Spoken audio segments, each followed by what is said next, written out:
again? Is there a flyer? There's a flyer on Facebook, and I'll send a copy to Sherry to make sure y'all have it. Okay. The attempt today is to kind of give us a perspective from the first on the scene in an accident, motorcycle accident, whether it's an accident or death.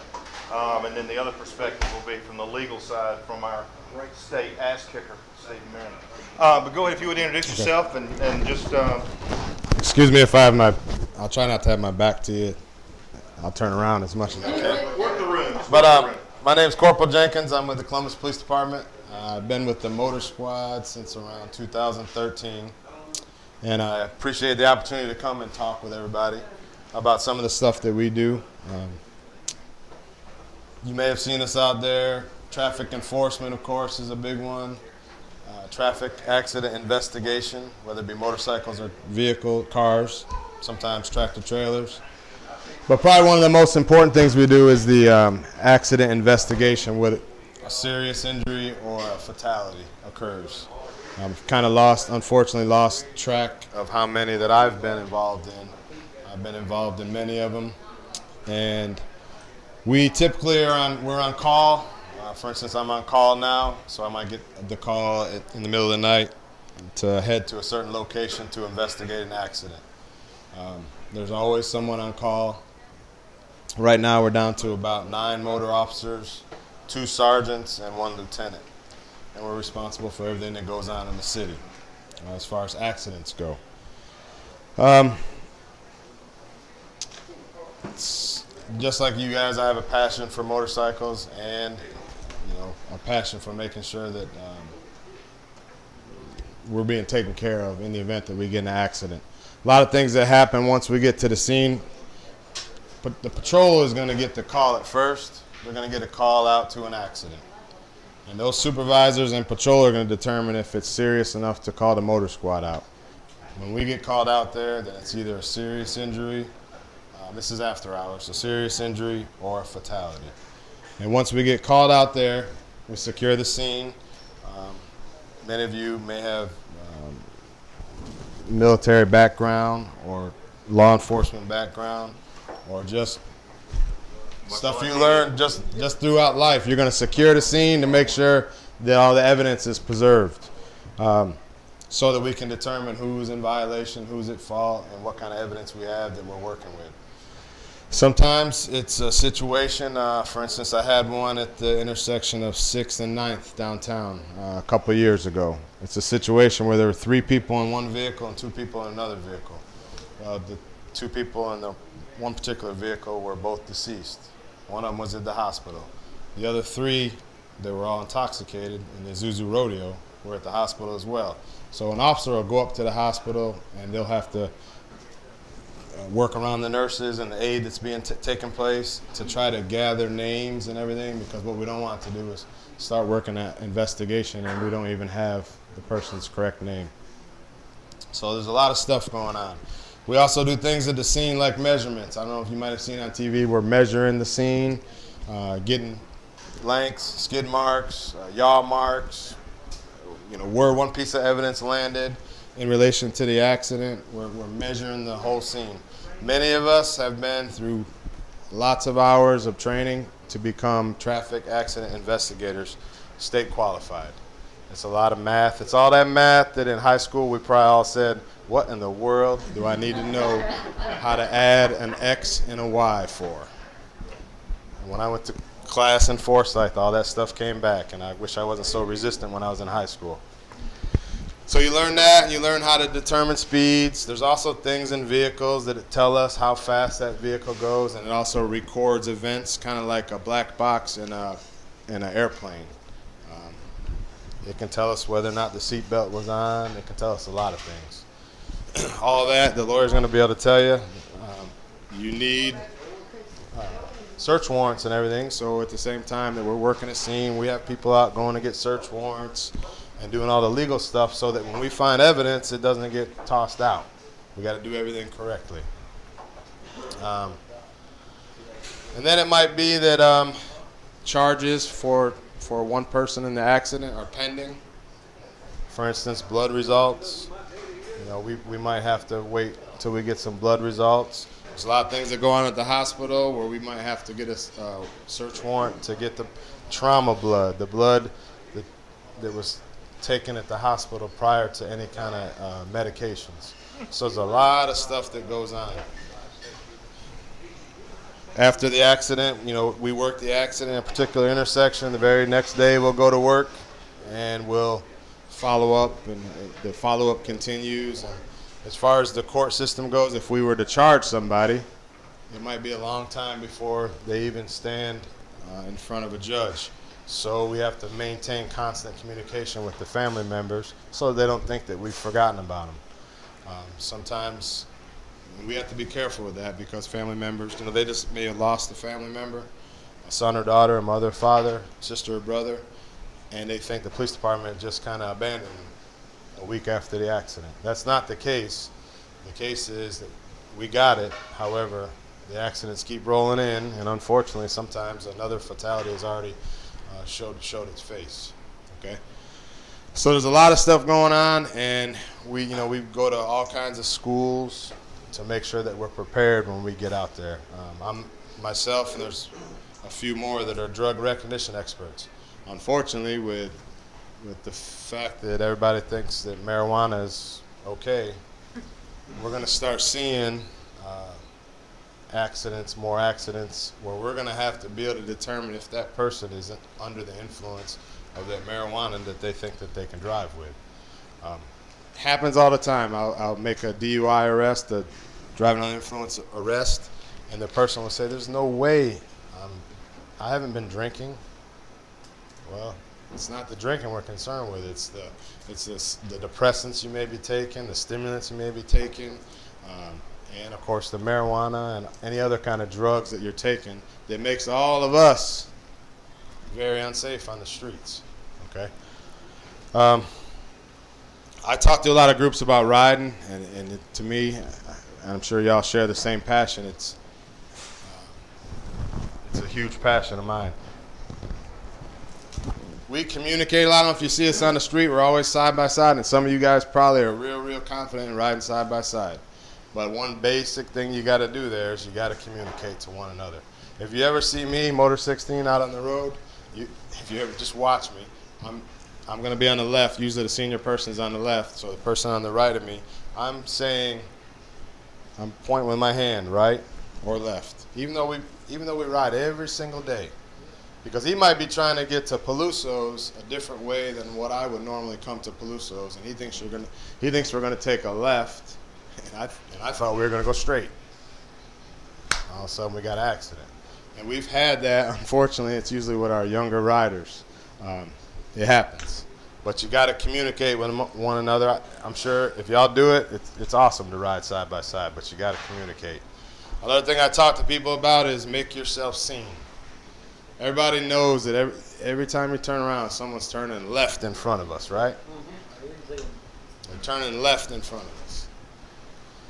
We work a lot of accidents where the person says, "I just didn't see him." They're not lying. They just didn't see. And why didn't they see? They didn't see because the UPS van is in front of you, and they're going straight, and you're tucked behind that UPS van, and all they see coming this way is that UPS van, and as soon as that UPS van clears, they make their left turn, but you were going straight. So try to be cognizant of that and position yourself so that you're less out of, not in harm's way so much. That's a big one. And of course, counter steering. I rode 25 years before I went to motor school in 2013. I thought I knew it, right? I went to 1 week of motor school, and the light bulb finally clicked on how to counter steer. And then when I go out and work accidents where a witness says, "I don't know what happened, officer, the motorcycle turned right into the car." That's because they didn't counter steer. And I always tell people this, and I'm not meaning to insult anyone's intelligence, because for 25 years of riding, I don't know how I made it, because I did not know how to counter steer. If you picture yourself riding your bike and you're going around not if everyone's not from here, but if you're getting off one road and you're on a on-ramp to a highway. It's a big right turn, right? This is where I practice. Big right turn and to get from J.R. Island onto Manchester, coming back into town. Push with your right, and you're going to sweep right around that corner, right? Push with your right. It's awkward. It's opposite of what you think. But it lets you practice counter steering. Push with your right, and you'll see your bike will go right around. All too many times what people are doing is if he's coming at me, if he turns in front of me and I want to try to avoid him, push right, go right, right? So you're like this, push right, and you're going to go right. All right? Push left, go left. Push left, you're going to go to the left. If I try to avoid him, he's coming at me, he's going to turn in front of me, and I tried to turn to the left, I'm really pushing right. I'm going to go right into where he's turning. Just practice it on ramps. That's what I always, whenever my wife's on the back, she's like, what in the world are you doing? I'm just practicing counter steering. That's all I'm doing. Lean. The same is true with braking. A guy that rode with us for many years, Kevin Baldwin, said, and some of y'all might know him, he rode for like 16 years with the police department, with the motor squad. He said if you can't brake, you're not going to avoid the accident. And it's simple, but it's true. You got to be able to stop. You can't, if you're not braking properly, you're going to. I had an accident in front of E&S Men's Warehouse on Macon Road. There was skid marks from here to that service station over there. He could have stopped in half the distance and avoided the collision, but he slid right into him. So just make yourself visible. You can also do that. You can also do that by what you wear. I mean, no one wants to. I was in the military. I was in the Army for 21 years, and I hated when they told you in order to get on Fort Benning, you have to, be looking like a light bulb. I hated that. That wasn't the reason why people were getting in a lot of accidents. Let's face it. The reason why people were getting a lot of accidents is because they might not be experienced, and they come back from wherever they may have been, and they get on a motorcycle that they just can't handle, and they ride well past their limits. And unfortunately, they get in an accident. That's why people are getting accidents. My wife and I went to Fort Rucker one time, and she didn't have gloves, so they wouldn't let us on post. I had to go to a convenience store and buy garden gloves in order to get on post. It was a stupid rule, but it was a rule. But yeah, exactly. If you can be visible, be visible. It's gonna save you. Y'all remember growing up in the motorcycle community, they said if you're cruising down the road and you see a car perpendicular that looks like it might turn out, what are you supposed to look at? Wheels. But they used to say the eyes, right? Yeah. But they've changed it to the wheels. Yep. And it makes sense. It's just one of those things that it has evolved. At first, we were just looking at the eyes. But the eyes aren't really telling us anything with everything that people are looking at nowadays. What you want to look at is that wheel. If that wheel's not moving, then you're golden. But you still need to use caution. But watch those wheels.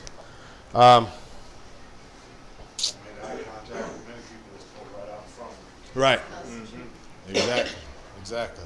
So just make yourself visible. Put yourself in good positions. By all means, ride within your limits. If you're riding in a group, I'm a big fan. I don't know how you guys ride, but I'm a big fan. If you're riding in groups, put that experienced dude in the back, that experienced rider in the back.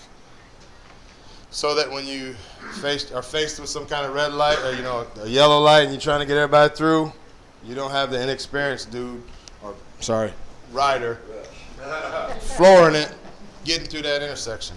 My father-in-law and I rode the Cherokee last year for the Cherokee rally. We were at a light. I know that he has huge distance between he and I. I've come to grips with that's just how we're going to ride.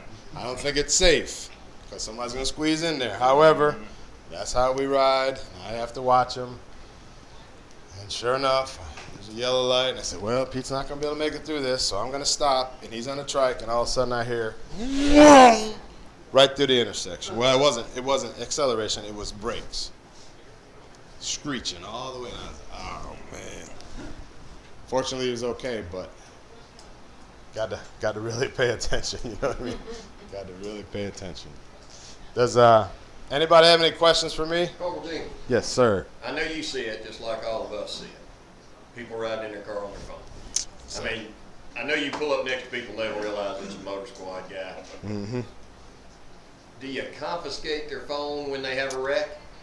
I mean, do you have to get a search warrant before you can go into their phone when they have an accident? Is that what you mean by people are getting search warrants and stuff like that? Right. If it's a serious injury, you can best believe we're going to take that phone. Right. And we will. The best practice for us is to get a search warrant, so that we can look through all their stuff and determine what if they're on Facebook 2 seconds before the accident. Yeah, I mean, I just warn my kids and stuff about that. So Yeah. You got to put that phone down. That law has kind of helped us out, the new distracted driving law. So the new Georgia distracted driving law says hands-free altogether.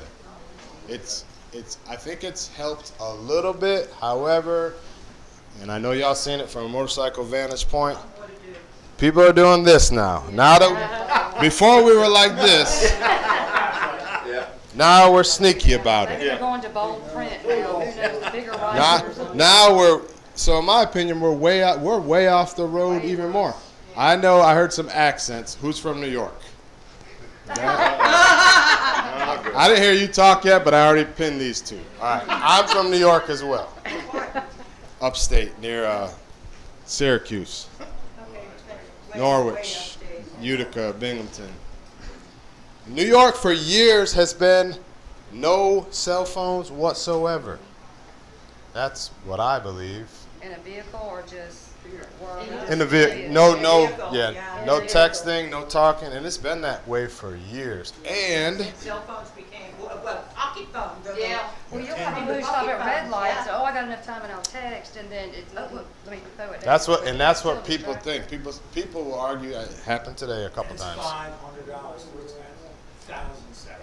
And you know what it is in Georgia? If it happens the first time and you come to the court and show that you have Bluetooth capabilities, dismissed. No kidding. Yeah. If Majority of our that's everybody. yeah, if you come, Hit somebody twice Okay. to make it hurt. We spend endless hours down at the Capitol when this law was made. Okay, endless hours talking to legislators, whatever. And the first bill that they put together was wonderful.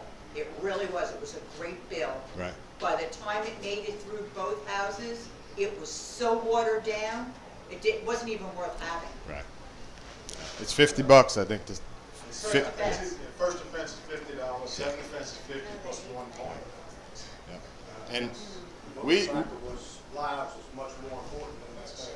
Oh, That's well, the way I see it. tell me about Especially it. when you're coming down 13th Street and you've been close to being clipped every time you get right there in front against the gallows. And the thing about it is, the lawman's sitting there riding side by side next to the one that's on the cell phone, got it all up in her face, she's all up in my lane. I couldn't help but give her a royal cuss out. I said, what the, you trying to do, run over me and kill me? yeah. I mean, this is getting too regular. I mean, if we're gonna have a law, why don't we take it, pass it to the point to where something is actually done? Right. Don't just make the law. Because you got legislators in there that don't. Because want bikers' to lives accept does it. matter. Oh yeah. Matt, you got a question? Now, changing the subject with the demeanor and tenure we have nationally, what is going to happen when you, with DUI, DWI, where you are, if marijuana doesn't come legal? They're gonna have to. Right now, there's no, per se limit like there is with DUIs. Like .08 is the per se for alcohol. They're gonna have to determine what a level of THC in your system makes you intoxicated, impaired to the ability where you can't drive anymore. They're gonna have to. Right now, what's happening is we work an accident. We see indicators with our advanced training that there's marijuana on board. It doesn't favor the pot smoker, but I really don't care, because let's just take a person that smokes weed a lot, and maybe they didn't smoke it today. You can smell it in their car. They didn't smoke it today, but they were just involved in an accident, and they're still displaying some of the indicators of being impaired on marijuana, we're going to go with the marijuana. We're going to go with the DUI. We just had one 13th. You're talking about Warren Williams and all that. Girl in a van with her girlfriend and 2 babies in the back. She first started going off the roadway at White's Automotive, tore up a signal sign, came down that road, flipped the van over the old fountain where the old school district is. Lucky she didn't kill them, and said, I just got done using spice. So she got 3 DUIs, pending the spice is a synthetic drug that there really is, same kind of marijuana. There's no test for it. But Child endangerment too? the DUIs because of their age, because of the children's age, is why she got 3 DUIs. CBD oil now, what's gonna happen with that? Because now that's legal here in the state. Yeah, I'm not. Some CBDs generally produced out of industrial hemp, it's not gonna have to be CBD. Yeah, it's just. Yeah, no, I'm just wondering if it, Or authorize or whatever. Yeah, it's. We do our.